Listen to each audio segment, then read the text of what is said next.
Hello students, welcome to रोशन की class YouTube channel. दोस्तों, आप सभी का आज की इस दैनिक पाठ्य योजना की वीडियो में एक बार फिर से बहुत बहुत स्वागत है। आज की पाठ्य योजना हमारी यहाँ पे है सामाजिक अध्ययन की। अगर उप विषय की बात की जाए तो नागरिक शास्त्र की है। तो चलिए स्टार्ट करते हैं आज की वीडियो। अगर वीडियो अच्छी लगे तो वीडियो को लाइक करिएगा और ऐसे ही डेली बेसिस पे वीडियो देखने के लिए रोशन की क्लास यूट्यूब चैनल को सब्सक्राइब कर लीजिए और साथ ही साथ बेल आइकन जरूर दबा के रखिए। तो चलिए स्टार्ट करते हैं वीडियो। आप देख सकते हैं, हर बार मैं आप लोगों को बताता हूँ, यहाँ पे प्रिंटेड फाइल है, सारी चीज़ें लिखी हुई हैं, बस आपको इसमें भरना है। जैसे विषय सामाजिक अध्ययन लिख दिया, कक्षा 7 लिख दिया।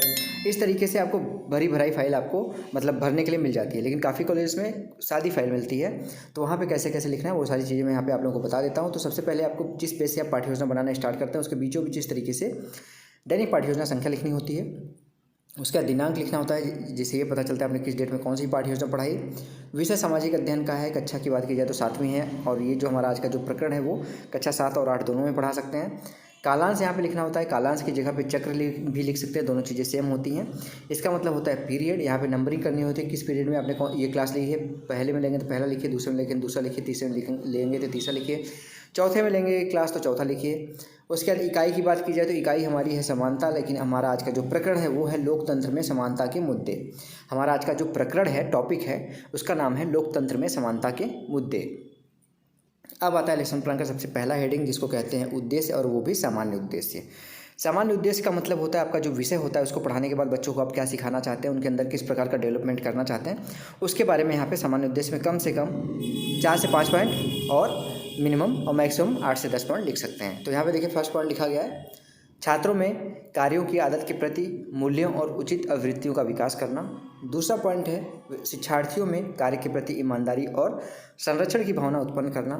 तीसरा पॉइंट है उद्देश्यपूर्ण और वास्तविक परिस्थितियों द्वारा सीखने के लिए प्रेरित करना। चौथा पॉइंट है विद्यार्थी या फिर शिक्षार्थी अर्जित ज्ञान का व्यवहारिक रूप से अध्ययन कर सकेंगे। और पाँचवा पॉइंट है शिक्षार्थियों में सकारात्मक दृष्टिकोण उत्पन्न करना व सद नागरिकता के गुण विकसित करना। अब इसके बाद आता है लेसन प्लान का दूसरा हेडिंग विशिष्ट उद्देश्य, जिसमें आपका जो टॉपिक होता है उसको पढ़ाने के बाद बच्चों को आप क्या सिखाना चाहते हैं उसके बारे में यहाँ पे कम से कम 2 से 3 पॉइंट और मैक्सिमम 5 से 6 पॉइंट लिख सकते हैं। तो देखिए, एक तरफ लिखना है उद्देश्य, दूसरी तरफ लिखना अपेक्षित व्यवहारिक परिवर्तन, यानी आपकी क्या अपेक्षा है, बच्चों में क्या व्यवहार परिवर्तन होने वाला है।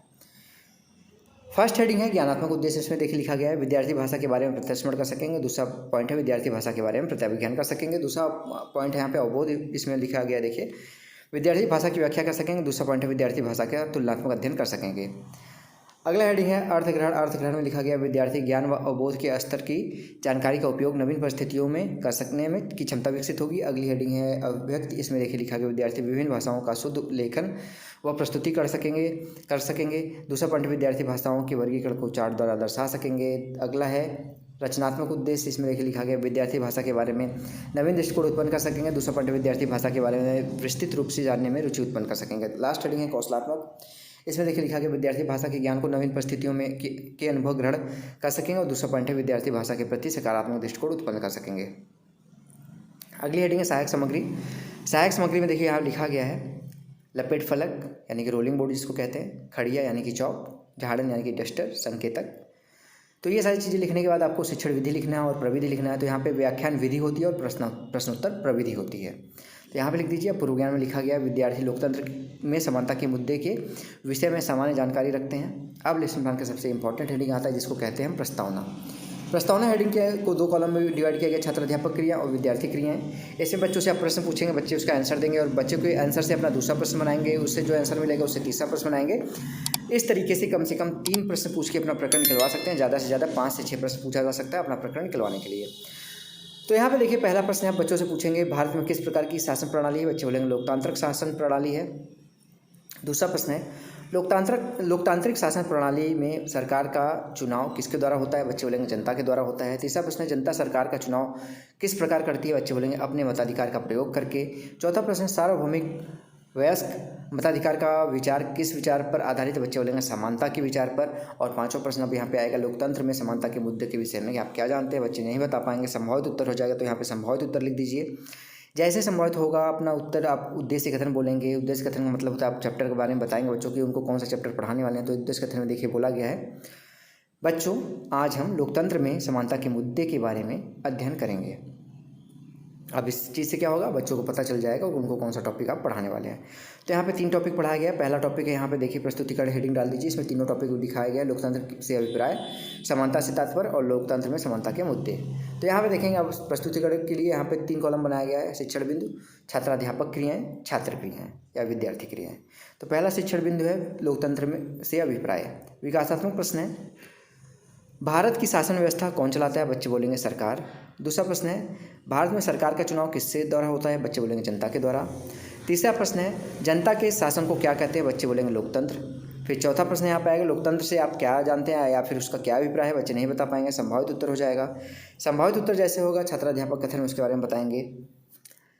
लोकतंत्र का आशय उस शासन व्यवस्था से है जिसमें शासन सत्ता किसी एक व्यक्ति या वर्ग विशेष में निहित न होकर संपूर्ण जनता में निहित होती है। लोकतांत्रिक शासन व्यवस्था में शासन की प्रत्येक स्तर पर जनता की भागीदारी सुनिश्चित होती है। लोकतंत्र में सरकार का चुनाव जनता करती है। यह सरकार जनता के प्रति जवाबदेह तथा जन भागीदारी पर आधारित होती है। इस प्रकार लोकतंत्र जनता के लिए जनता के द्वारा शासन व्यवस्था है। छात्र वाले कॉलम में देखिए लिखा गया है, छात्र ध्यानपूर्वक सुनेंगे और मुख्य बिंदु को अपनी अभ्यास पुस्तिका में लिखेंगे। अब यहाँ पे श्यामपट वाला कॉलम भी इसी में देखिए बना दिया गया है। ब्लैक पेपर, चार्ट पेपर ले लीजिए, उसको काट के ऐसे चिपका लीजिए और वाइट स्पार्कल पेन से इस तरीके से आप लिख सकते हैं। लोकतंत्र, इसके बारे में बताया गया है, जनता के लिए जनता के द्वारा शासन व्यवस्था। लोकतंत्र में संपूर्ण शक्ति जनता में निहित होती है और लास्ट में यहाँ पॉइंट लिखा गया है, सरकार जनता के प्रति जवाबदेही रखती है। श्यामपट पे वही पॉइंट लिखे जाते हैं जो इंपॉर्टेंट होते हैं, सारे पॉइंट लिखने की जरूरत नहीं होती है। अब यहाँ पे आता है बोध प्रश्न। बोध प्रश्न देखिए लिखा गया, पहला प्रश्न, लोकतंत्र में सरकार किसके द्वारा चुनी जाती है? बच्चे बोलेंगे जनता के द्वारा। दूसरा प्रश्न है, लोकतंत्र में सरकार किस पर आधारित होती है? बच्चे बोलेंगे जनभागीदारी पर।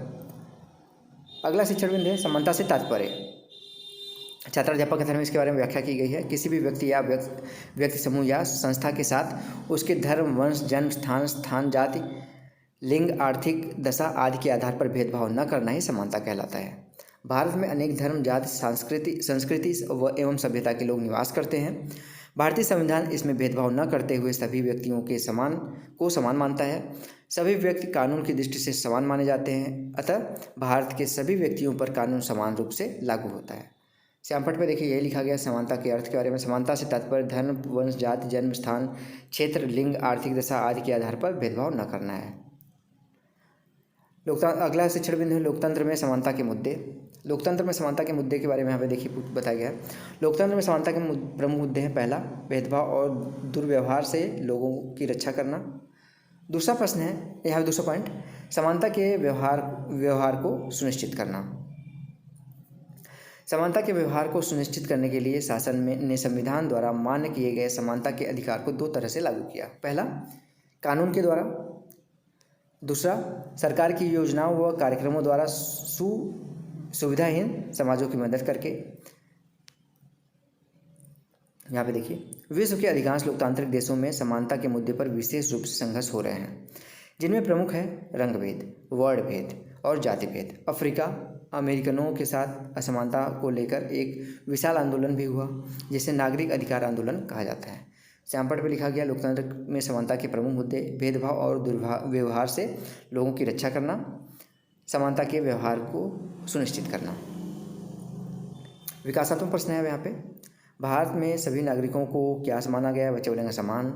दूसरा प्रश्न है, समानता की किस शासन व्यवस्था का मूल्य है? बच्चे बोलेंगे लोकतंत्र। तीसरा प्रश्न है, लोकतंत्र में समानता के मुद्दे कौन कौन से हैं? बच्चे बोलेंगे यहाँ पे संभावित है, यहाँ पे हो सकता है, बता लें। ये जो एक चीज़ याद रखिएगा, ये जो विकासात्मक प्रश्न है ध्यान से देखिएगा, इसको आप यहाँ पे लिखिएगा। नीचे लिखा गया गलती से इस जगह पे, इस टॉपिक को शुरू करते ही विकासात्मक प्रश्न पूछा जाता है, ठीक है, गलती से यहाँ पे आ गया, इसको सुधार लीजिएगा। उसके बाद बोध प्रश्न आता है, समानता के अधिकार को कितने तरह से लागू करते हैं? बच्चे बोलेंगे 2 तरह से। अगला प्रश्न है, नागरिक अधिकार आंदोलन किसके बीच हुआ? बच्चे बोलेंगे अफ्रीकी और अमेरिकन के बीच। श्यामपट कार्य व पर्यवेक्षण है, छात्राध्यापक या फिर छात्राध्यापिका विद्यार्थियों को लिखने का निर्देश देकर स्वयं पर्यवेक्षण करेगी। विद्यार्थी वाले कलम में लिखा गया, विद्यार्थी श्यामपट सार अभ्यास पुस्तिका में लिखेंगे। आगे है अब यहाँ पे मूल्यांकन प्रश्न देखिए लिखा गया है, निर्देश सही विकल्प छाटिए। लोकतांत्रिक सरकार में सर्वोपरि होता है जनता होती है। लोकतंत्र में सरकार चुनी जाती है जनता के द्वारा।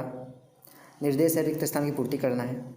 अफ्रीका और अमेरिकन के बीच नागरिक -- आंदोलन हुआ। सत्य है असत्य, अब उसके आगे क्वेश्चन है। समानता का व्यवहार भेदभाव पर आधारित है, सत्य है असत्य, आप खुद ही बता सकते हैं। और लास्ट हेडिंग आती है आपकी गृह कार्य यानी कि होमवर्क। यहाँ पे देखिए एक प्रश्न दिया गया, लोकतंत्र में समानता के मुद्दे को चार्ट के माध्यम से स्पष्ट कीजिए। तो ये था दोस्तों लेसन प्लान आज का। अगर इस लेसन प्लान की पीडीएफ चाहिए आप लोगों को तो रोशन की क्लास टेलीग्राम चैनल से जाके बिल्कुल फ्री में डाउनलोड कर सकते हैं। और ऐसे डेली बेसिस पे वीडियो देखने के लिए रोशन की क्लास यूट्यूब चैनल से जुड़ सकते हैं, बिल्कुल फ्री है। नीचे सब्सक्राइब बटन उस पर क्लिक करके सब्सक्राइब कर लीजिए, साथ ही साथ बेल आइकन जरूर दबा के रखिए, जिससे मैं आप लोगों की हेल्प के लिए कोई वीडियो यहाँ पे अपलोड करता हूँ तो उसकी नोटिफिकेशन आप तक पहुँचती रहे। तो फ्रेंड्स मिलते हैं नेक्स्ट वीडियो में, तब तक के लिए आप सभी का बहुत बहुत धन्यवाद। जय हिंद, वंदे मातरम।